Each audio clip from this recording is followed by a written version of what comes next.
ਅਸੀਂ ਕਿ ਜੇ ਸਮੇਂ ਸੱਟੇ ਤੇ ਮੈਂ ਕਹਿੰਦਾ ਲੱਗ ਸਿੱਧਾ ਕਰਦਾ ਵਾ ਟ੍ਰੇਨ ਟੁਰ ਪਈ ਨਾ ਇਹ ਦੇਖੋ ਐਸਾ ਲੱਗ ਸਿੱਧਾ ਕਰਨਾ ਹੈ।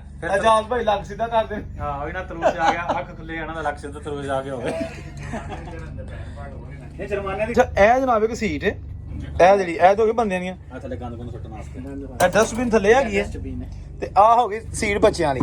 ਇੱਥੇ ਬੱਚਾ ਪਾਓ, ਉਹਨੂੰ ਪਾਓ ਜਨਾਬ ਤੁਸੀਂ ਇਹ ਜਿਹੜਾ ਹੈਗਾ ਰਿਬਨ बेल्ट पाओ। नहीं होते कुछ करांगे। इस वीडियो में हम आपको दिखाएंगे कि यहाँ का ट्रेन का सफ़र, इसके साथ साथ रास्ते में जो खेत आते हैं जहाँ पर ज़मींदार शायद हम देखते हैं कि अस्सलाम वालेकुम दोस्तों, मैं औरंगज़ेब बेग और ये वीडियो हम बना रहे हैं पेरिस से और जा रहे हैं तलौस। ये सिटी है एक ना फ्रांस का चौथा बड़ा सिटी है तलौस, हम वहाँ पर जा रहे हैं और इस वीडियो में हम आपको दिखाएंगे कि यहाँ का ट्रेन का सफ़र, इसके साथ साथ रास्ते में जो खेत आते हैं जहाँ पर ज़मींदार शायद हम देखते हैं कि कोई काम भी कर रहा है। यहाँ पर जो खेत कैसे हैं, इसके साथ साथ यहाँ पर ट्रेनें और उसका पहला मेरा सफ़र कैसा है। नहीं मैं तो वैसे यही पता लगा कि जाने नाल ही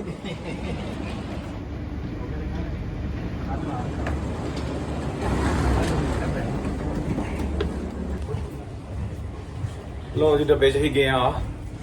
वाह जी वाह। की नंबर सी 24 24 ना जान गए छोटा है लो जी डब्बे देखो तुसी ते सीटां देखो 24 है नंबर लगे हैं 31 32 33 जे है दरवाजे च बेदी तो चढ़ा है प्रश्न कर दे ਅਸੀਂ ਚੜ ਬਣਨ ਦੀ ਕੀਤੀ ਯਾਰ। ਲੋ ਜੀ ਇਹ ਕੈਬਨ ਬਣੇ ਨੇ, चमी केड़ी है और नुकर वाली होनी नहीं एक मिनट विंडो सीट 24 है ਵਿੰਡੋ ਦੇ ਨਾਲ 24 ਲਿਖਿਆ ਨਾ ਜਗ੍ਹਾ ਤੇ। 24 है पर नुकर वाली चला जी वे ਇਹ 24 ਨੰਬਰ ਹੈ ਜੀ, ਬਸ ਠੀਕ ਹੈ। ਨਾਲ करो उत्ते सामान नहीं पीछे नहीं आया ना ना ना सामान इसे उत्ते धरना ਇੱਥੇ ਰਾਸ਼ਨ ਹੈ ਕਿ नहीं नहीं इसे उत्ते आउंदा यार ਲੈ ਇਹਨੇ ਕੋਈ ਜਾਏ ਨਾ ਕੱਢ ਕੇ ਉੱਥੇ।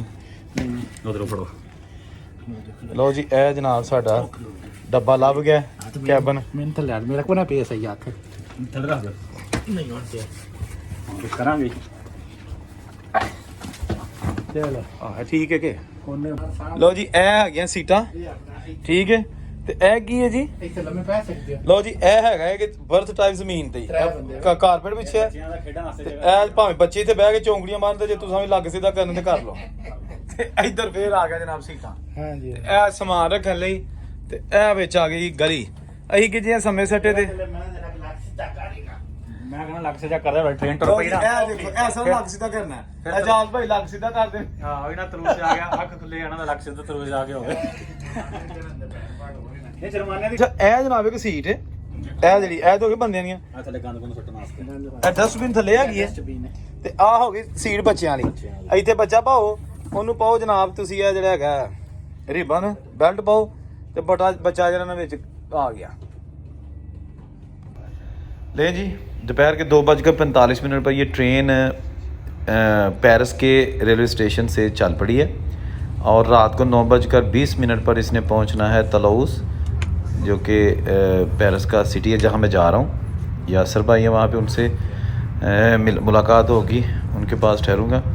तो रास्ते में बड़े अच्छे सीन आएंगे जो मुझे बताया गया है। बड़ी खूबसूरत जगह हैं और इसके साथ साथ जंगल, पहाड़ और खेत हैं, सारा कुछ आप देखते रहिए।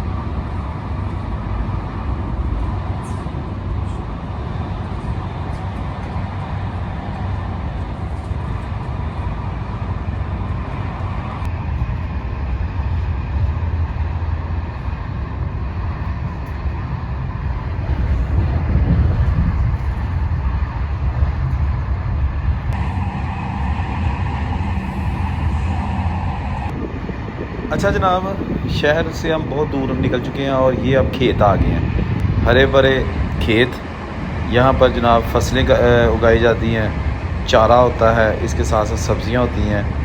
ये बहुत ही वसी और अरीज़ जो आपको अभी एग्रीकल्चरल लैंड नज़र आ रही है। यहाँ पर जो एकड़ है ना वो सिस्टम नहीं होता, यहाँ पर बहुत वसी जो है ना वो रकबा होता है। और जिस तरह पाकिस्तान इंडिया में एकड़ होता है या जिन्होंने पंजाबी किले कहते हैं, वो ऐसा नहीं है। यहाँ पर इनकी मेजरमेंट का कुछ और ही हिसाब है।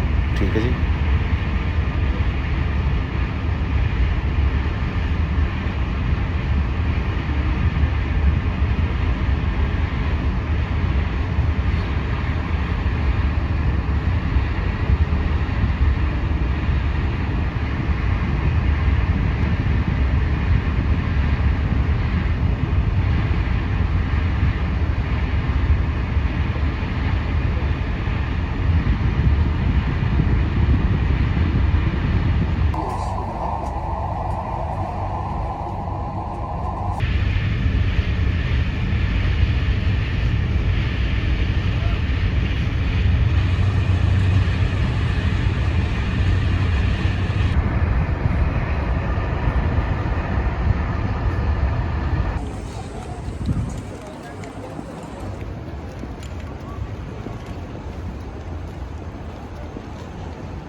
लो जी 6 घंटे की मुसाफत के बाद असी तलाउस आ गए हैं। ठीक है जी। लो जी 5 घंटे की मुसाफत के बाद असी तलाउस आ गए शहर के। ए स्टेशन आ गया तो जो असी एंटर होए सादा धुप चढ़ी सी, दोपहर सी, लेकिन हम रात के 9:15 हो गए, 9:30 होने वाले।